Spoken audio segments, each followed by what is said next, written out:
Welcome back to the Sam Wardrop Show. We are back again with another individual episode with one guest and one host, Sam.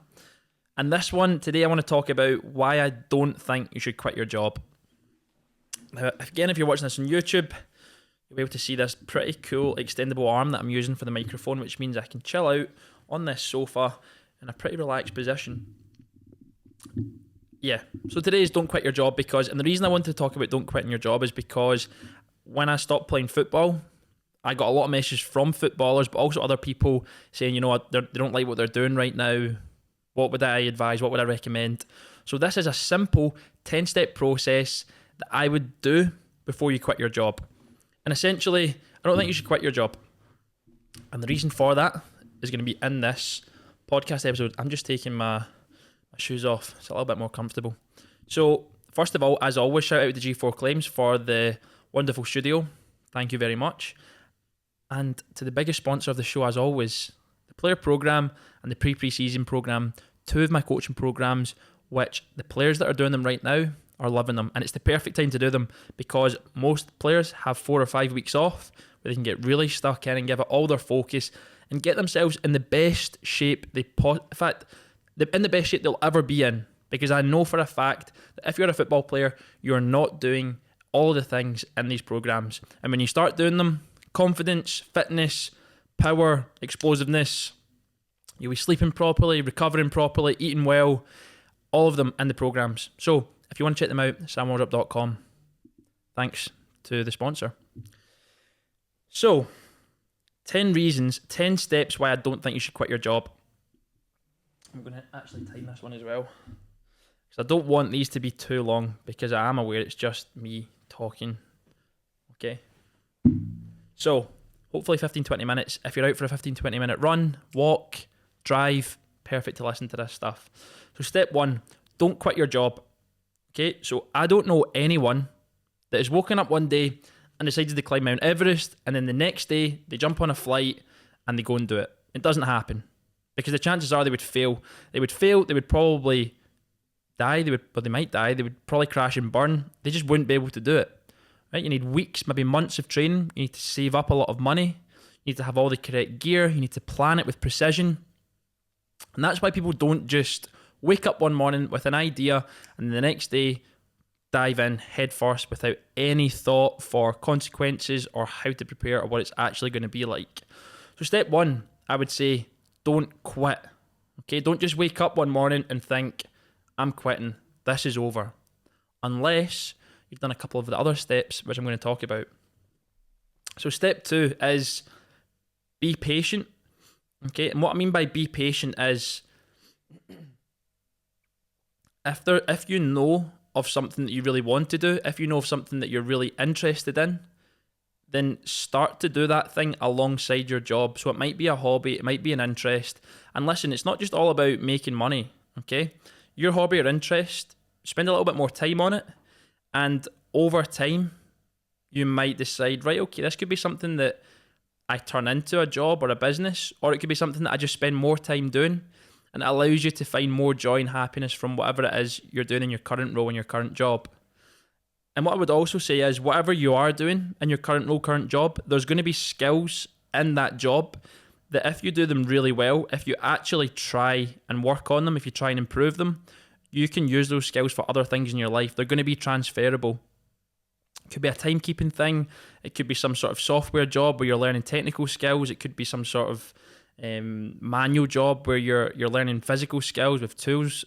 Okay, there's so many kind of skills and learning opportunities you can find within the things that you do right now.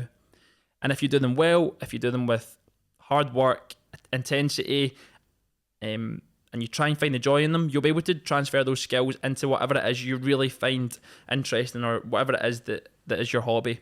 Okay, so be patient, have that thing on the side. Don't just go to your job that you hate, okay? Have that thing on the side that you enjoy doing. And that's what I mean by be patient. Don't rush in to something else, okay? Sit down, have a think. What are your interests? What are your hobbies? What can you spend more time doing that you really like doing? Step 3, the most important bit.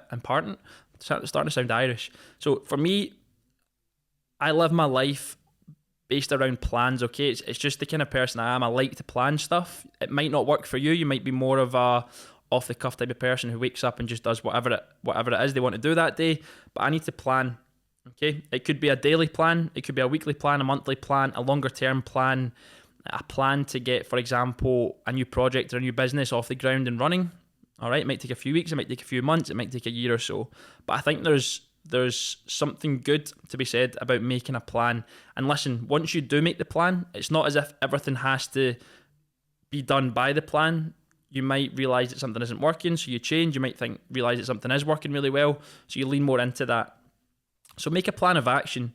So whatever it is that you want to do that isn't your job because you want to quit your job, whatever it is you want to do, whether it be a hobby or interest, if you want to do more of it, if you want to turn it into a business, if you want to change job, make a plan about how you can achieve that. So for example, say you want to be a chef, right? This is just for talking sake.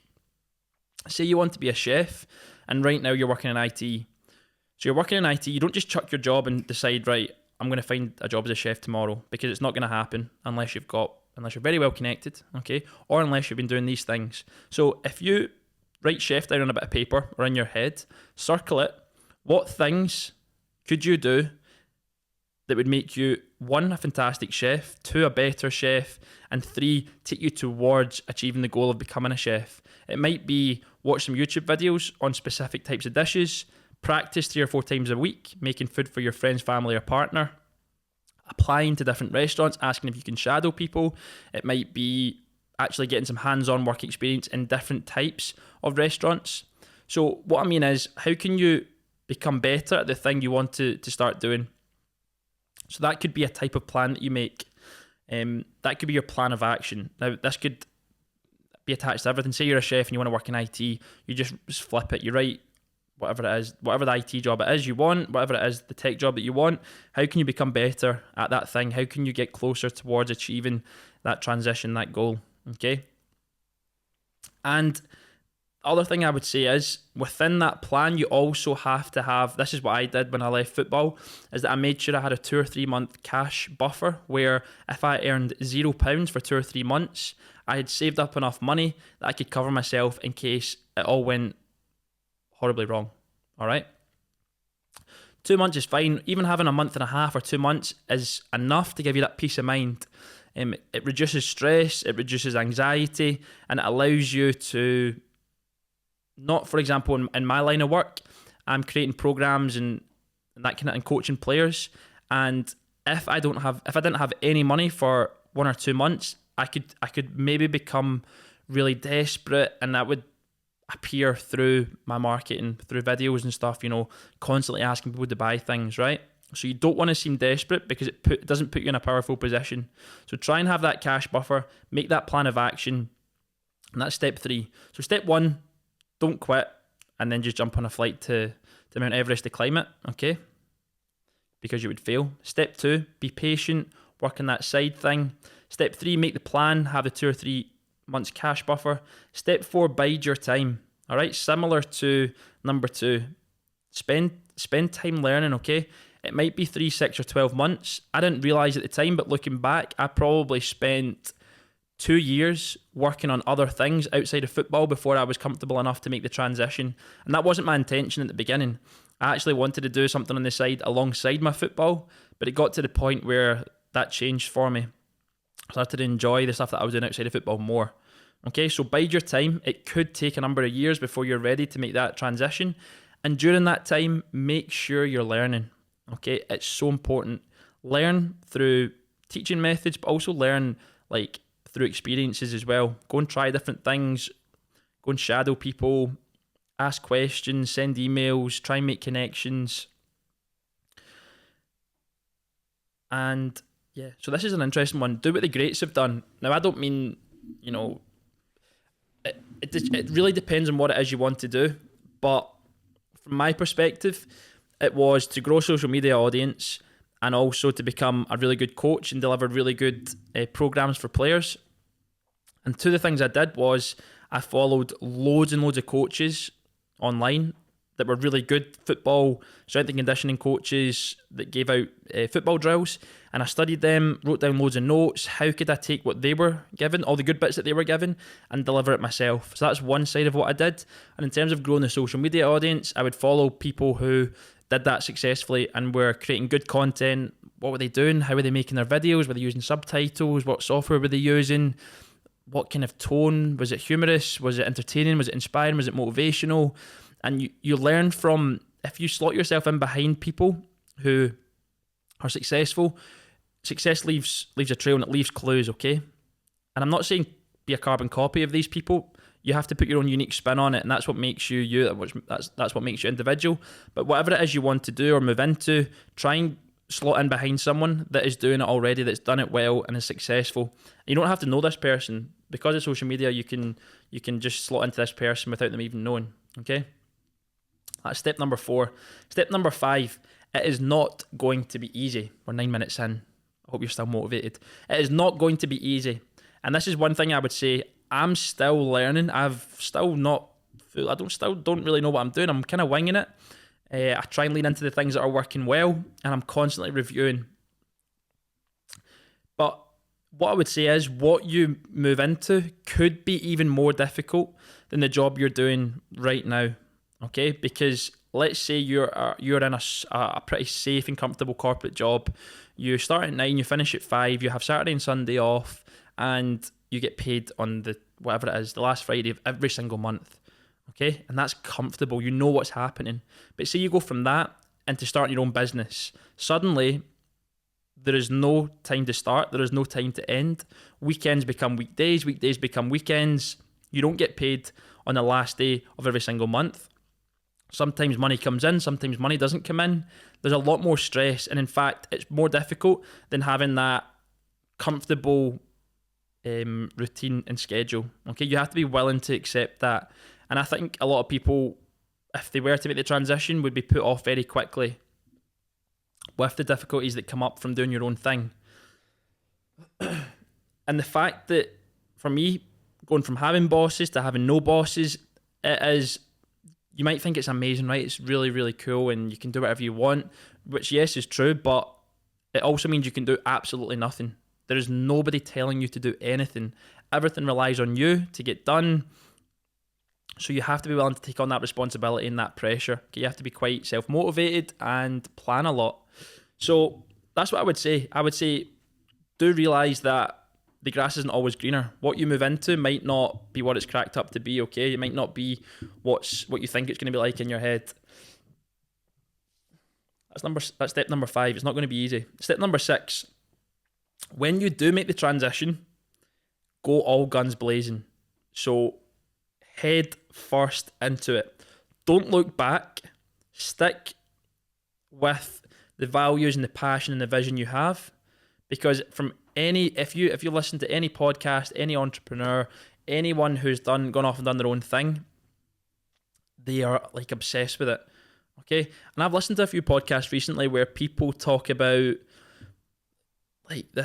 obviously Gary Vee talks about hustle mentality and working so hard and staying up sleepless nights and stuff like that.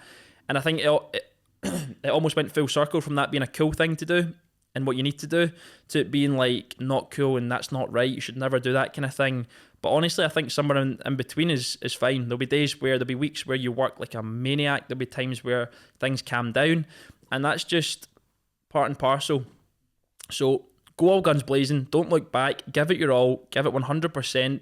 The one thing I would say is be willing to review every week, every month, every 3 months, and make sure you're not just going down a dead end and you're not doing the same thing over and over again that isn't working. Okay, so be willing to take criticism, to change, to pivot. That's really important.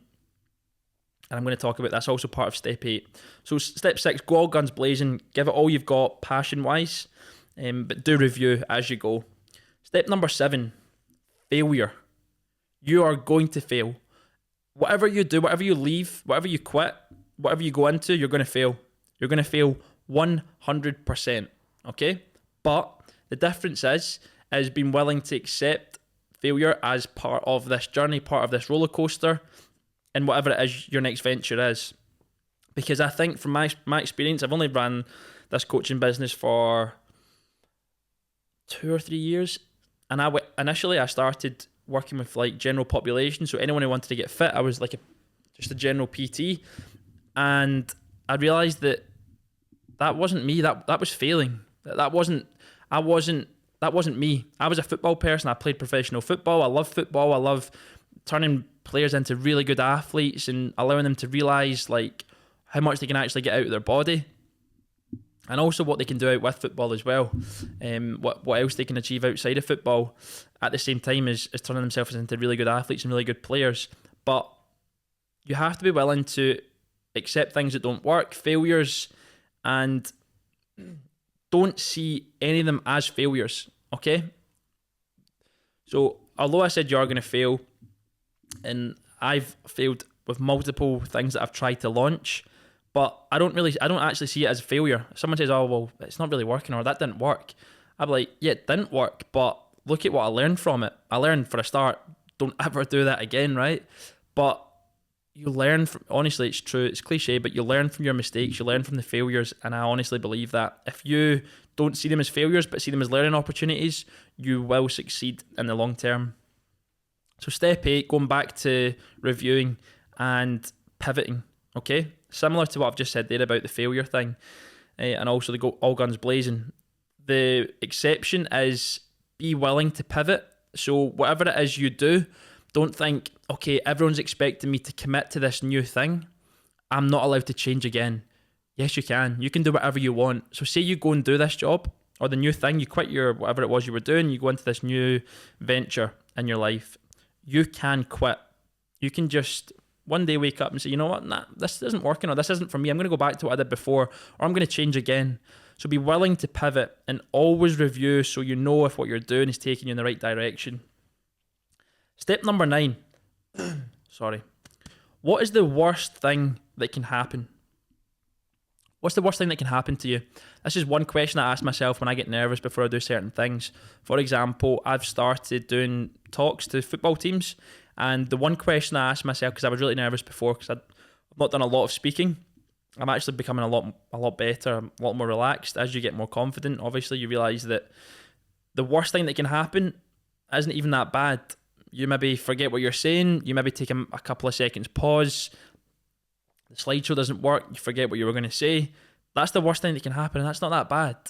Okay, as long as you've prepared for it, you can just say, listen, sorry, like, just be honest, just say, listen, sorry, I literally forgot what I was going to say there. Let me just have a quick look at my notes. So the worst thing that can happen when you quit or leave this job is whatever it is you move into, it turns out to be really shit, it turns out you hate it. The worst thing that can happen is, or it doesn't work, the worst thing that can happen is you go back to what you were doing before, and that isn't even that bad. If that's the worst thing that can happen, it's not that bad. Step 10, choices. Okay, and how to decide what you want to do. So say you do hate whatever it is you're doing right now and you want to quit. I need a drink of water. I'm talking too much. This is the second episode I've recorded today. So how do you decide what you want to do? You don't know what you want to do, but how do you decide? Okay, first of all, you spend time on it. As I said, we don't rush, be patient. You think about it. And these are some practical things that I do. So if you are, I don't know where you're listening to this, right? If you're driving, don't do this. This is one thing that you can do. So I want you to sit down, get comfy, close your eyes. Okay? Close your eyes and just think, if you had no strings attached, if you didn't have a boyfriend, girlfriend, partner, family, friends, a job, commitments, if you had nothing, what would you do with your life? Okay? If you're driving, do not close your eyes. Please don't. Okay? What would you do with your life? Close your eyes and just imagine. Where would you go? Who would you be? What would you do? Just think about that for 30 seconds to a minute. You don't have to do it just now, but that's an exercise I do sometimes, or I've done in the past. And you start to get ideas. When there's no strings attached, you start to really close in and hone in on what it is you really want to do, where it is you want to go, where it is you want to be, what kind of person you want to be, what kind of things you want to do. So that's one thing you can do. Another thing I like to do as well is go for walks. Sometimes with music, sometimes with a podcast, and you probably have to go for over an hour. Just go by yourself and you'll find yourself going into little daydreams, and you start having kind of deep thoughts, and that could be another way to spark an idea of what it is you want to do, who it is you want to be, where you want to go. So that is how you can decide what you want to do, and that will give you some choices. So that's the 10 steps. Shall I recap them? Let's recap them. I'm just going to tell you what they are. So, step 1, don't quit. We're using that climb Mount Everest metaphor. You don't just wake up and decide you're going to do Mount Everest, because it wouldn't work. You couldn't do it. Step 2, be patient. Step 3, make a plan and have that 2 or 3 month cash buffer. Step 4, bide your time, learn, slot in behind the greats and do what they've done. Step 5, it's not going to be easy. In fact, it might actually be more difficult than what it is you're doing already. Step 6, go all guns blazing, but do review. Step 7, be prepared to fail 1,000 times over, but use it as an opportunity to learn. Step 8, review your progress and pivot.